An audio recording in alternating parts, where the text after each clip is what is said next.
beberapa perkara. Tadi ada perhimpunan di hadapan istana. So sebenarnya perhimpunan tu untuk apa? Kan sebab yang pergi jumpa Agong Datuk Seri Anwar Ibrahim. Dan ada yang tanya 2 hari lepas, dia kata, betul ke PN nak pergi ke istana untuk menghadap Yang di-Pertuan Agong? Okay, saya cerita sebenarnya apa yang berlaku. Sebab malam tadi saya tak buat live. So malam ni saya live, saya cerita. Mahathir kata tak salah tuduh kaum India tak setia. Di sini dia kata kan.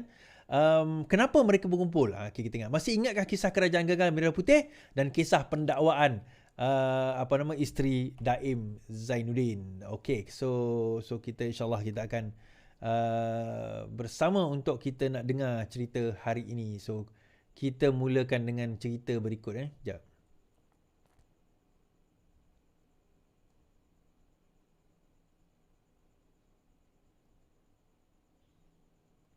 Alright. Dan juga tentang Mahathir punya press conference tempoh hari. Menarik tuan-tuan. So perhimpunan tadi, Mahathir turun demo depan istana. Sekumpulan orang berhimpun di hadapan Istana Negara hari ini membawa surat rakyat dalam himpunan Selamatkan Tanah Air Kita, Suara Rakyat ke Istana Negara. Mereka termasuk bekas Perdana Menteri Datuk Mahathir Mohamad. Tanpa memberi sebarang dalil, pemimpin yang bersama Pakatan Pembangkang yang berusia 98 tahun itu mendakwa akibat kenaikan kos dan ekonomi negara yang merudum, kadar bunuh diri di kalangan masyarakat Melayu semakin membimbangkan. 17 orang Melayu yang bunuh diri. Ada yang membunuh mak, yang bunuh ibu bapa kerana hilang punca dan tertekan sangat-sangat dakwanya tanpa mengemukakan sebarang bukti. Baik. Memorandum kemudian diserahkan kepada pegawai istana oleh 4 pertubuhan bukan kerajaan NGO yang mendakwa mewakili Melayu dan Islam. Namun nama NGO berkenaan tidak didedahkan. Saya boleh nyatakan salah satunya adalah ISMA. Sebab apa? Kalau tuan-tuan tahu, salah seorang pemimpin ISMA ada membawa ucapan. Kalau pun bukan ISMA, wakilnya mesti ada. Memorandum itu antara lain mendakwa kerajaan di bawah Anwar Ibrahim telah gagal dan menggesa Yang di-Pertuan Agong mengambil tindakan yang munasabah. Ia juga mendakwa Raja Melayu telah dihina susulan catatan blok yang mendakwa pembangkang cuba merasuah Yang di-Pertuan Agong. Selain itu juga mendakwa mahkamah telah menceroboh kuasa-kuasa Raja Melayu sebagai ketua hal ehwal agama Islam di negeri masing-masing. Antara yang hadir, Aminuddin Yahya yang mengakui salah satu daripada 4 wakil NGO yang digelar sebagai pembela tanah air, BAD atau dari Malaysia Cikgu BAD. Aminuddin Yahya ini adalah seorang daripada ISMA.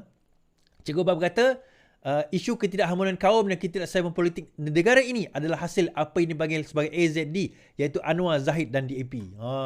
Dia kata ketidakharmonian kaum. Dia juga menuduh kerajaan menggunakan SPRM dan SKMM untuk mengekang perbezaan pendapat. Peserta juga melakukan takbir sambil mengangkat spanduk rakyat bersama hemat Yang di-Pertuan Agong. Turut bergema adalah laungan hidup rakyat, ana dahaka dan daulat tuanku. Baik. Saya nak cerita, sebelum saya cerita yang tu lagi tuan-tuan. Mereka berhimpun. Okay. Cerita ni macam ni. Macam mana cerita perhimpunan ni berlaku? Okay. Cikgu Bad dah kencing sebab ada 2-3 peserta tu yang datang pada hari tu. Dia kata, mereka diberitahu yang 2-3 peserta tu lah. Yang lain saya tak tahu dia nyatakan atau tidak dalam mana tak saya tengok sumber. Mereka diberitahu bahawa kerajaan akan bertukar. Menurut kenyataan Cikgu Bad, sila turun ke Istana Negara kerana Yang di-Pertuan Agong sudah berkenan untuk berjumpa dengan Wakil Perikatan Nasional pada esok hari, iaitu hari inilah, Selasa. Pada hari Selasa 23 hari bulan, kita semua turun untuk menyatakan sokongan. Rupa-rupanya tuan-tuan, apa yang berlaku sebenarnya adalah penyerahan memorandum. Okey, kita nak beritahu penyerahan memorandum ni bukan perkara yang luar biasa. Bukan perkara yang hebat pun. Saya sendiri pernah menyerah memorandum pada tahun 2014 kepada istana di Istana Negara. Kalau rajin Google cari nama saya di Istana Negara, ada jumpa. Saya pernah hantar memorandum sebanyak 2 kali ke Istana Negara berkenaan dengan 2 isu yang berbeza. Okey, penyerahan itu bukan perkara yang pelik dan bukan perkara yang sukar pun. Sesiapa saja boleh menyerahkan memorandum kepada Istana Negara. Cuma, penyerahan itu bukanlah terus kepada Yang di-Pertuan Agong. Okey, istana ni dia ada protokol dia dan dia akan menyambut anda punya memorandum itu atau apa-apa surat berkenaan kepada istana, ada wakil istana. Dan biasanya istana dia tak akan menolak untuk menyambut mana-mana apa-apa saja surat, memorandum sebagainya daripada rakyat. So nak datang serah, silakan. Boleh. Tak ada isu. Boleh dan biasanya mereka akan bagi protokol, pergi jumpa sekian-sekian-sekian, mereka bawa masuk ke dalam, 2-3 orang yang dibenarkan, duduk, bincang-bincang, minum kopi, minum teh, ambil, terima kasih, ambil gambar, kemudian mereka berpisah. Now, serah ke tidak kepada Yang di-Pertuan Agong? Biasa serahlah. Terpulang kepada wakil istana tersebut. So, benda ini bukan satu benda yang pelik sebenarnya. Namun begitu, kita ulas apa yang Mahathir dan juga yang mereka katakan selamatkan tanah Melayu ini katakan. Baik. Dia kata, selamatkan tanah air. Dia kata, selamatkan tanah air kita. So, dia bagi beberapa dalil. Okey, sekarang ini Mahathir kata, kadar kenaikan kos dan ekonomi negara yang merudum. Baik, kita tengok kadar kenaikan kos dan ekonomi negara yang merudum. Kita kena pastikan dahulu, saudara, kita nak bandingkan dengan bila? Kadar ekonomi itu kita nak bandingkan dengan bila? Kita nak bandingkan dengan zaman PKP ke? Kita nak bandingkan dengan zaman 33 bulan mereka memerintah ke? Atau bagaimana? Sebab kalau kita nak bandingkan 33 bulan mereka memerintah, jangan kita pernah lupa tentang peristiwa ini. Peristiwa apa, tuan-tuan? Saya tunjukkan. Kalau tuan-tuan ingat lagi, saya antara orang yang mempopularkan kibar bendera putih. Agong titah cari setiap rumah kibarkan bendera putih. Ini terbitan baru, tapi ini antara perkara dan usaha yang dilakukan oleh Yang di-Pertuan Agong sewaktu 33 bulan Perikatan Nasional memerintah. Cari setiap rumah yang mengibarkan bendera putih dan beri bantuan sewajarnya. Itulah titah Yang di-Pertuan Agong Al-Sultan Abdullah Riyatuddin Al-Mustafa Billah Shah kepada Saudara Sulit Kanan Baginda Datuk Nazim ketika rakyat begitu terdesak sehingga terpaksa mengibarkan bendera putih di hadapan rumah sebagai tanda mereka amat memerlukan bantuan ketika COVID-19 melanda negara kita. So, saya nak tanya tuan-tuan dan puan-puan, kalau kita comparekan, kata ekonomi semakin teruk, semakin meruncing, kita nak compare pada zaman bila? Kita nak compare pada zaman bila? Pada zaman PN memerintah, kita kena kibar bendera putih. Sampai semua kena tutup. Dahlah kita kena tutup. Kita kena lagi darurat. Rumah kita tak boleh keluar daripada rumah. Kena darurat lagi tu. Perniagaan tak boleh buka. Berapa ramai yang tidak boleh bekerja. Berapa banyak syarikat yang tutup. Tuan-tuan nak compare zaman sekarang ini. Kita compare inflasi. Sudah mula mereda sehingga saat ini 1.5%. Ada yang komplain, dia kata, sekarang ini kalau kita tengok mata wang merudum. Kalau kita nak tengok mata wang merudum atau tidak, satu je solution dia. Apa dia, tuan-tuan? Kita kena naikkan OPR. Sebab US dah naikkan OPR naikkan dia punya interest rate, menyebabkan pelabur lebih minat membeli USD berbanding dengan RM. The only way kita boleh solve this problem, kena naikkan OPR. Soalan saya, tuan-tuan sanggup ke untuk naikkan OPR demi kerana nak menyelamatkan mata wang kita? Which one? Dia tak boleh either. Kerajaan tak boleh pump duit ke dalam mata wang. Itu akan burn the whole sebagaimana yang pernah dilakukan pada zaman Mahathir dahulu. Bagaimana mata wang kita pada masa itu dijual beli untuk tujuan ambil keuntungan. Baik, satu lagi yang Mahathir sebut. Saya nak komen tentang benda ni. Dan juga NGO itu pun sebut juga, dia kata. Tapi Mahathir sebut, kadar bunuh diri di kalangan masyarakat Melayu yang membimbangkan. 17 orang Melayu bunuh diri. Ada yang bunuh mak, yang bunuh ibu bapa kerana hilang punca dan sangat tertekan. Dakwanya tanpa mengemukakan sebarang bukti. Saya boleh bagi tahu, semua kes takat ini yang bunuh mak, bunuh bapa itu, saya tahu yang dia refer kes tu, kes yang berlaku dekat Kerinci. Itu kes dadah. Mamat Pit. Lepas dia kena bail out, kalau dia refer pada kes tu lah. Dia kena bail out, dia minta duit kat mak bapak dia. Mak bapak dia tak nak bagi. Mak bapak dia tak nak bagi, dia sudah high, dia pergi rodok. Tuan-tuan, saya nak cerita, saya duduk dalam lokap 5 hari. Dalam lokap ni, saya duduk dengan penagih-penagih dadah antara lainnya. Dan kita tahu dia penagih dadah sebab dia daripada saat kita masuk sampai saat kita keluar, kerja dia tidur je. Dia akan bangun sekali untuk makan. Dia sekali untuk makan je. Lepas tu dia akan tidur je kerja dia. Kita tahulah yang ni apa, yang ni batu, yang ni heroin, yang ni kita tahu. Kita borak lah dengan orang kan. So dia orang tidur je kerja dia. So bila dia keluar lepas 3-4 hari dah kena tahan riman, nak tak nak dia nak kena kembali kepada kehidupan dia sebagaimana sebelum inilah. Mintalah dan duit. Mak bapak dia, aku dah bela kau. Kau tiba-tiba nak minta duit ambil barang tu, apa hal? Mamat ni mengamuk. Mamat tu mengamuk, apa lagi rodok lah. Yang itu dia kata tekan hidup. Dia berbeza tuan-tuan. Saya nak cerita zaman Muhyiddin Yassin memerintah. Ini kisah benar. Lillahi ta'ala saya cerita. Seorang pemandu teksi Cina.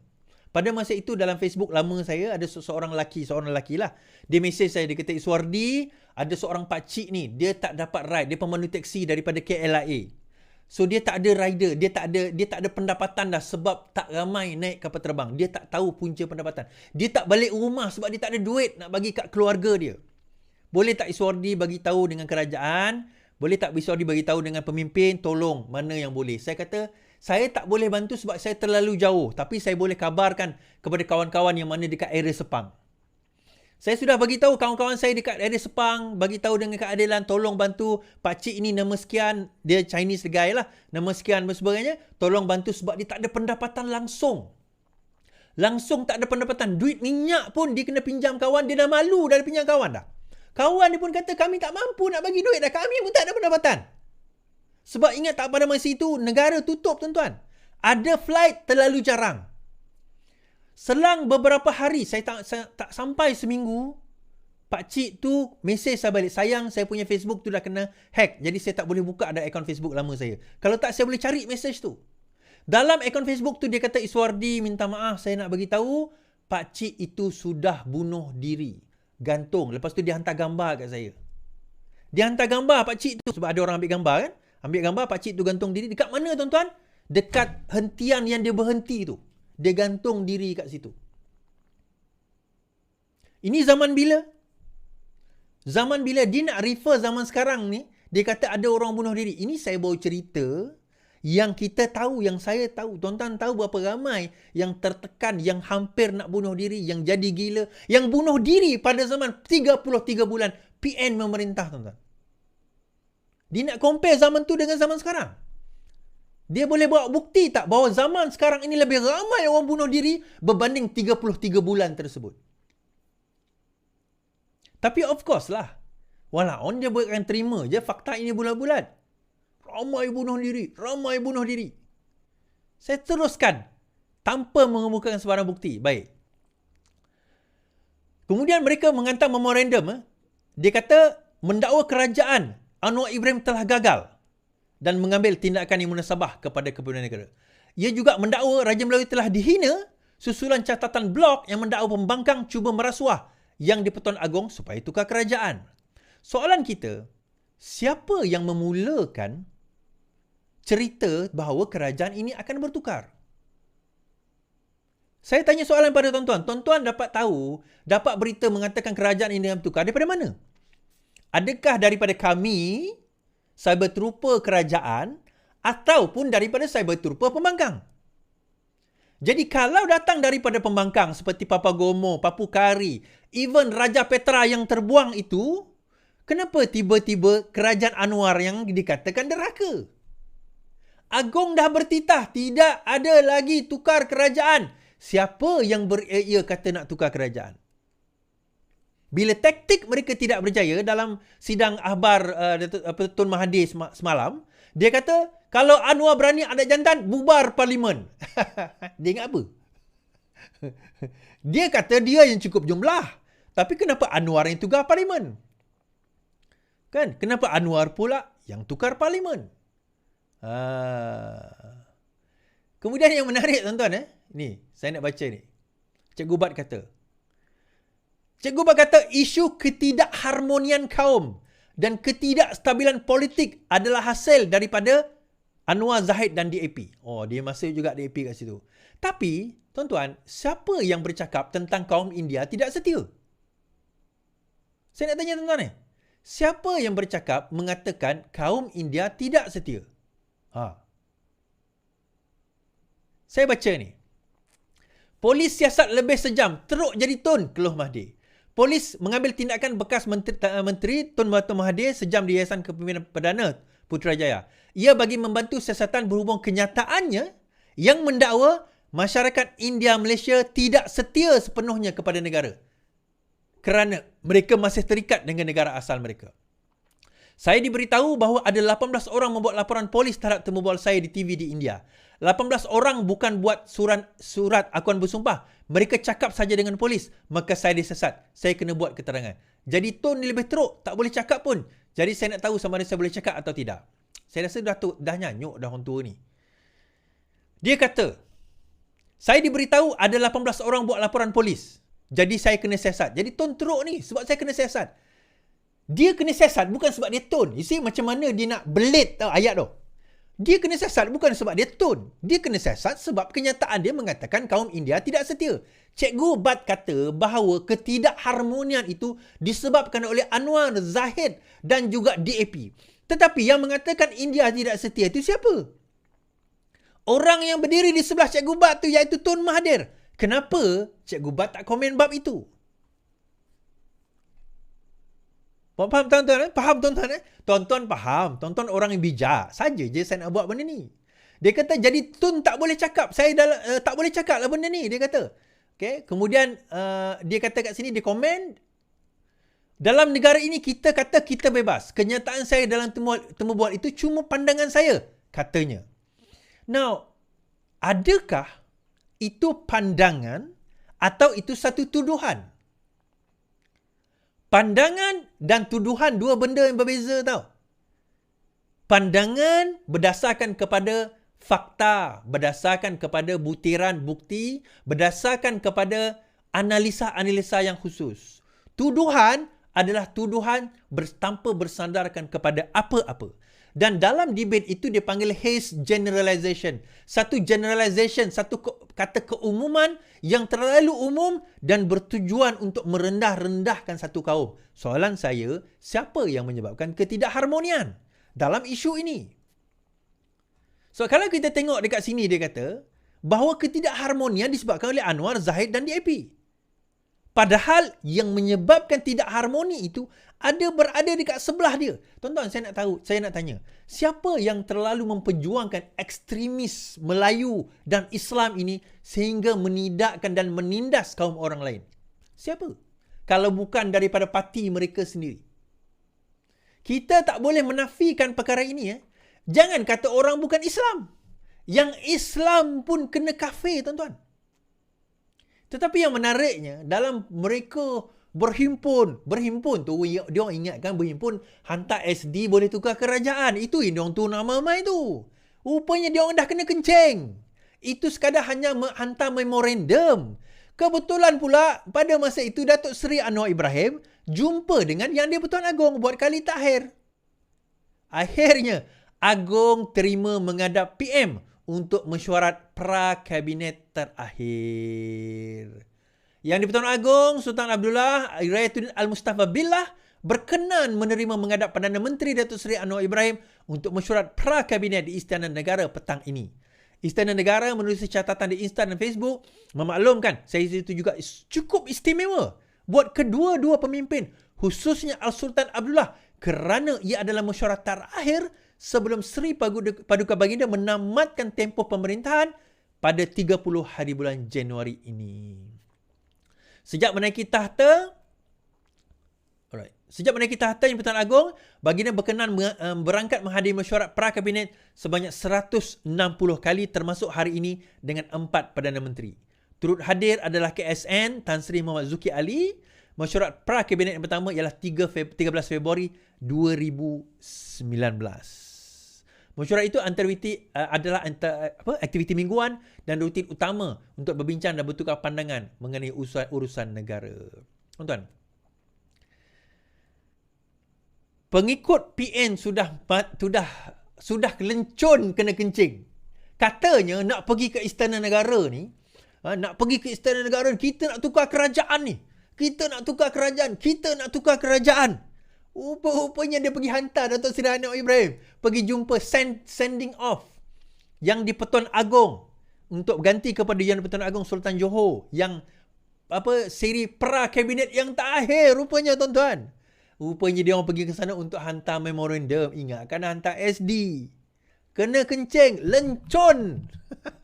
Kesian pakcik-makcik yang turun, tuan-tuan. Penuh harapan mengatakan bahawa ingatkan tukar kerajaan. Rupa bukan tukar kerajaan, rupanya menghantar Perdana Menteri pergi berjumpa dengan Yang Pertuan Agong. Itu rupanya yang berlaku. Kesian mereka yang pergi tu. Kesian mereka lencun.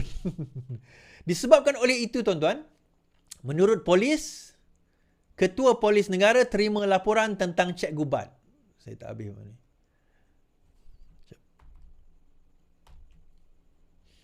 Ketua Polis Negara sah menerima laporan tentang cek gubat. Alright.